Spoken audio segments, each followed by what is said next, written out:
Miks otsustasid kandideerida Erametsaliidu juhatuse esimeheks? Väitsid, et ei oleks kandideerinud, kui jahiseadus oleks juba vastu võetud. Et see kandideerimise mõtte Eesti Erametsaliidu juhatuse esimeheks tuli tõesti niimoodi äkitse ja ega isegi nagu esimese pakkumise peale nagu küll kohe vastu seda ei võtnud. Aga nagu ma olen ennemgi öelnud, et põhiliseks argumendiks, miks ma ikkagi selle otsuse tegin ja sellise mitte väga mõnusa ameti vastu võtsin, siis oli see just seesama jahiseadus ja see venimine, et see on veninud 4 aastat, selle jaoks on kulutatud liiga palju inimressurssi. Meie oma organisatsioon on selle tõttu tegelikult paljuski kannatanud, et liiga palju auru on läinud jahiseaduse ja jahimeestega kemplemise peale. Et mõtlesin, et võib-olla minu sellist isikuomadusi oli seal nagu järsku vaja, et järsku suudaks selle asja ära lõpetada kuidagi moodi ja siis loomulikult võimalikult positiivselt maaomanikele. Et see oli kindlasti see põhjus, miks ma võtsin selle ametikoha vastu ja kuna õnneks on järgmisel kevadel kohe võimalik sellest ametikohast lahti saada, sest tulevad korralised juhatuse valimised, et siis oli ka hea nagu proovida, et kas ma selle ametiga saan üldse hakkama ja et loodan, et ehk aasta saan hakkama. Siis valimised näitavad. Milline on hetkeseis erametsaomanike jahikeeluaktsiooni ja jahimeestega? Jah, see jahiseadusega ma küll loodan, et see asi saab nüüd ikkagi lahenduse, et ütleme nii, et nüüd läheb asi ikkagi poliitikute kätte, et meie oleme leppinud kokku ühes asjas, et me selle seaduse Riigikokku nüüd selle kuu sees juba saadame. Ja vähemalt augustikuu sees peab ta tulema siis ministeeriumist välja, minema kooskõlastusringile ministeeriumidesse ja kui kõik läheb nagu hästi, nii nagu me planeerinud oleme, siis see seadus on keskkonnakomisjonis kuskil septembriks. Kumbki pool ei ole tänase eelnõuga rahul. Ja me teeme omad ettepanekud keskkonnakomisjonile, mida selles eelnõus veel muuta. Mõlemad pooled teevad need ettepanekud. Eks siis näeb, et kuidas kumbki pool oma nii-öelda ettepanekuid suudab paremini põhjendada. Ja kõige paremal juhul siis oktoobris, novembris peaks ta Riigikokku jõudma ja see haamer kukkuma ja me saaks sellest jahikeeluaktsiooniga ära lõpetada, sest ega see ei meeldi, loomulikult ei meeldi see jahimeestele, see ei meeldi ka maaomanikele see aktsioon, aga see on ainuke asi, mis põhjusel me üldse suudame seda seadust vähekene edasi lükata, et muidu ta veniks seal 3-4 aastat veel seal ministeeriumide vahel ja läheks ta pikemaks ajakski lauasahtlisse. Ainult selle tõttu on see keelamise aktsioon ellu kutsutud. Mitte mingisugust huvi ei ole maaomanikel sellega venitada ja seda keeluaktsiooni võimalikult kaua nagu üleval hoida. Täna tõsi on meil päris suur kogus seda keelu all olevat metsa juba nii-öelda kokku saadud, 150 000 hektarit on koos. Ei saa öelda, et see nüüd on piisav. Kindlasti meil oleks oluline, et septembris, oktoobris oleks seda vähemalt 200 000 hektarit ja väga oluline oleks see, et just rohkem liikmeid tuleks sellega kaasa, et meil on mure selles, et loomulikult meil oli lihtne saada suheldes metsafirmadega, et oli lihtne saada suuri metsafirmasid endaga liituma, sest nendel oli suur kogus metsa ja nendega me tegime ka personaalselt loomulikult koostööd, et nemad oma metsale selle keelu peale paneks. Nüüd me muidugi peame rohkem hakkama tegelema just väikemetsaomanikega, et saada seda liikmelisuse arv samuti üles. Et üks oluline asi on hektarid, aga teine oluline asi on ka see, et iga inimene, kes selle keelu taga on väga oluline, et sellega kutsun üles praegu just siin augustis, septembris selle keeluaktsiooniga veel ühinema. Kuidas Eesti Erametsaliit peaks seisma erametsaomanike õiguste ja võetud kohustuste eest? Eesti Erametsaliit on nende metsaomanike õiguste eest seisnud tõesti oma aegade algusest peale ja selleks on ta ellu loodud. Et kritiseeritud on meid kõvasti, et me ikka vähe õiguste eest esindame aga aga noh, ei saa ju öelda, et me ei tea, kas meil täna oleks tulumaksuseadus nii soodne, kuivõrd soodne, nagu ta täna on, kui poleks olnud Eesti Erametsaliidu lobitööd selle taga. Me ei tea, kas meil oleks nii palju toetusi, nagu meil on täna. Et noh, mida veel? Võib-olla on väga oluline see, et mis tulevikus silmas pidades, et me peaks seisma nende kätte võidetud võitude eest, et ei läheks asi hullemaks, et toetusi ei võetaks vähemaks, et maksuseadust veel metsaomaniku kahjulikumaks ei muudeta. Et siin käivad jutud, et võidakse ka maamaksu hakata ümber mõtlema, et maamaks tõuseks mingit pidi. Et need on asjad, mille vastu me võitleme ja seda tööd on rohkem, kui see kõrvalseisjale näha on. Millised olulised tugipostid on siis erametsaomanike kasuks läbi rääkimistel uue Euroopa Liidu metsandustoetustega tulevastesse määrustesse? Et aasta paari pärast hakkab meil ju olema uus EL-i toetuste nii-öelda periood. Ja eks see on täna jälle see üks väga suur töö, mida Eesti Erametsaliidul tuleb vedada. Et sinna nii-öelda ikkagi need meetmed jääksid, mis täna on, et teame seda, et miski ei ole kindel, ehk siis kindel ei ole isegi see, et Natura metsatoetus jääb. Kindel ei ole see, et meede 151, mis on ka metsaomanike jaoks väga oluline, et see sellises mahus jääb, nagu ta täna on.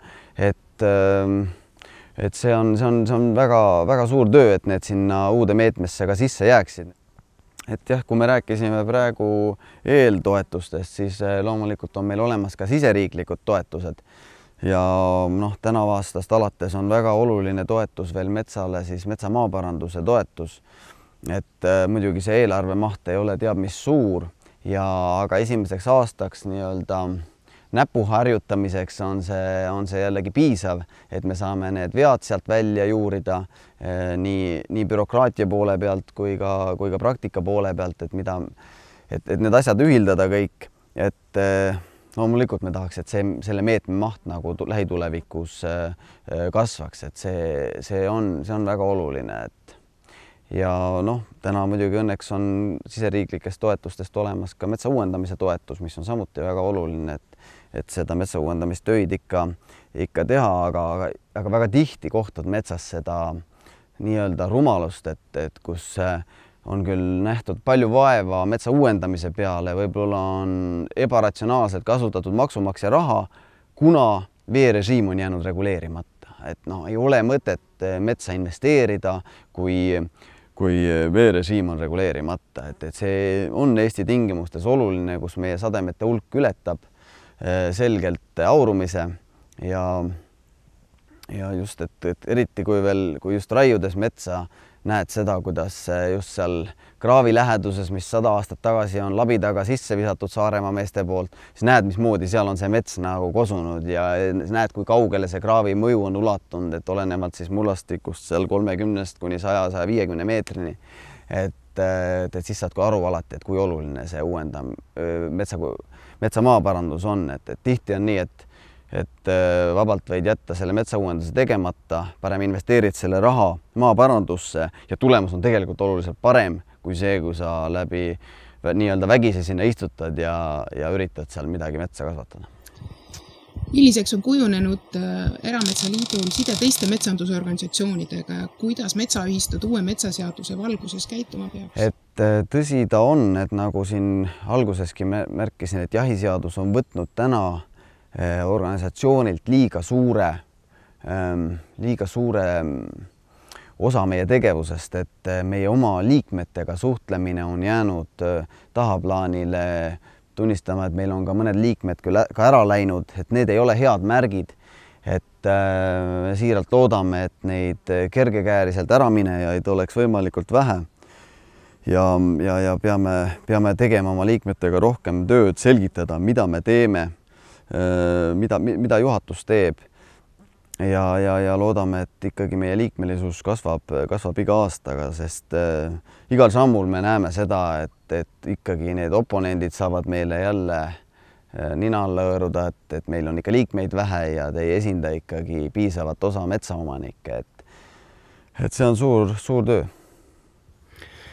Oled seotud 5. põlve metsandusega. Palun anna väike ülevaade Eerpaiside metsandusdünastiast. Jah, et 5. põlve tõesti siin samas kodukandi metsades on siis minu suguvõsa tegutsed, et oleme olnud väga paiksed, et ka täna oleme siin oma kodu lähedal metsas ja 5. põlve siinkandis küll, et rohkem küll minu suguvõsa on olnud seotud nagu riigimetsaga. Et mina olen sealt nüüd natukene kõrvale läinud erametsa poole peale, aga eks see on nagu rohkem riigikordadest sõltunud, mitte metsakasvatamise põhimõtetest. Et eks see niisugune järjepidevus annabki sellist, et saad nagu aru, et kellele sa seda tööd teed, et täna naudin nagu mina oma esivanemate vilju, et sõidan mööda neid teid, mida on rajanud minu vanemad, lõikan neid puid, mis tänu minu vanaisa võib-olla kraavide tegemisele on täna nii jõudsalt kasvanud, et eks selles mõttes nagu tunned seda sidet läbi põlvkondade ja samuti nagu üritad siis ise seda panust sinna metsa anda, et minu lapsed ja lapselapsed oleksid nagu sama õnnelikus seisus kui mina.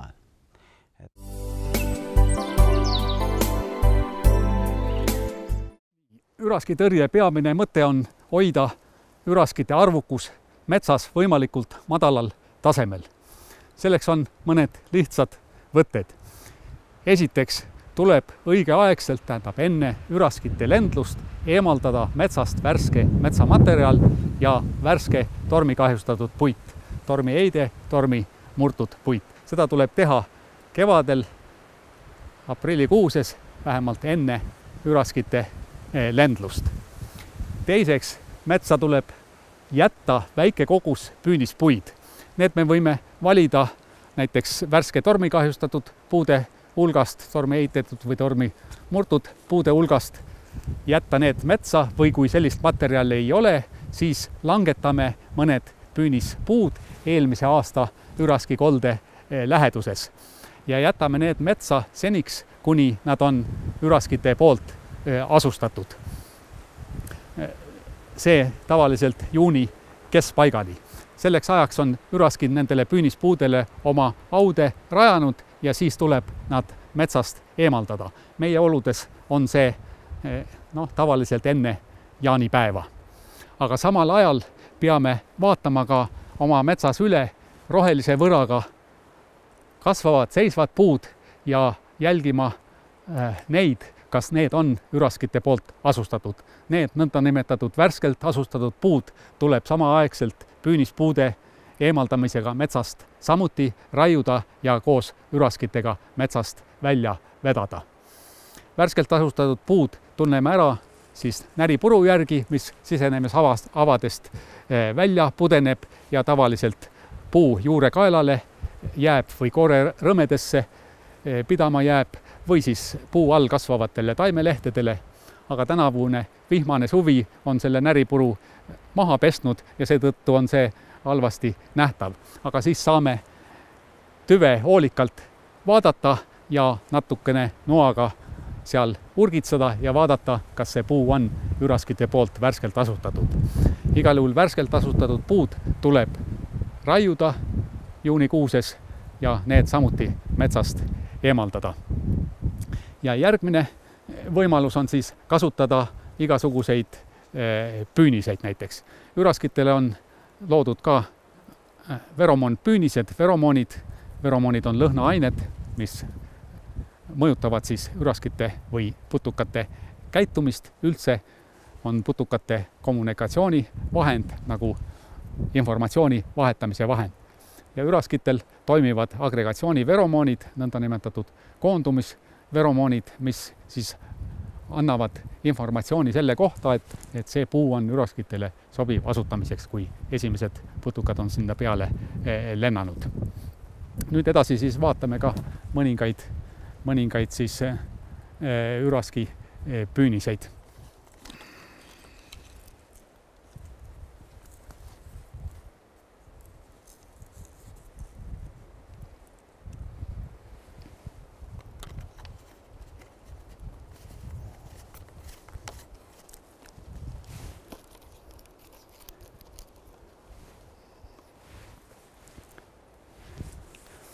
siin me näeme ühte väga lihtsat üraskite feromoonpüünist, mis on valmistatud plastikpudelist.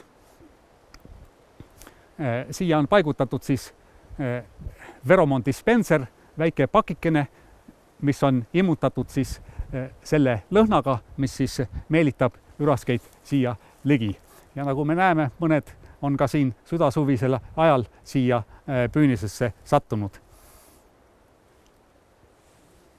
Näeme ühte üraskite feromoonpüünist, mis on valmistatud Eestis.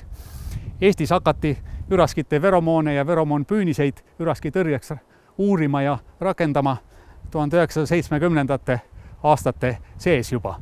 1980. aastate lõpus oli meil kasutusel umbes 1000 feromoonpüünist Eesti metsades ja umbes 4-5 tuhat feromoondispenserit püünispuudel. See oli suur uurimisprogramm, seda tehti Euroopas, Ameerikas, aga ka siis tolleaegses Nõukogude Liidus, sealhulgas Eestis, koostöös siis keemikute ja metsaentomoloogidega. Katsetati erinevaid aineid, erinevaid püünise tüüpe ja kõigepealt laborikatsed, siis välikatsed metsas, kuni siis töötati välja sobivamad ainete segud, meelitavad segud, mis siis putukaid siia püünisesse meelitavad ja ka sobivad püünise tüübid. Siin on üks sellistest püünistest, mida kunagi siis toodeti Tartus ja mida Eestis laialdaselt kasutati.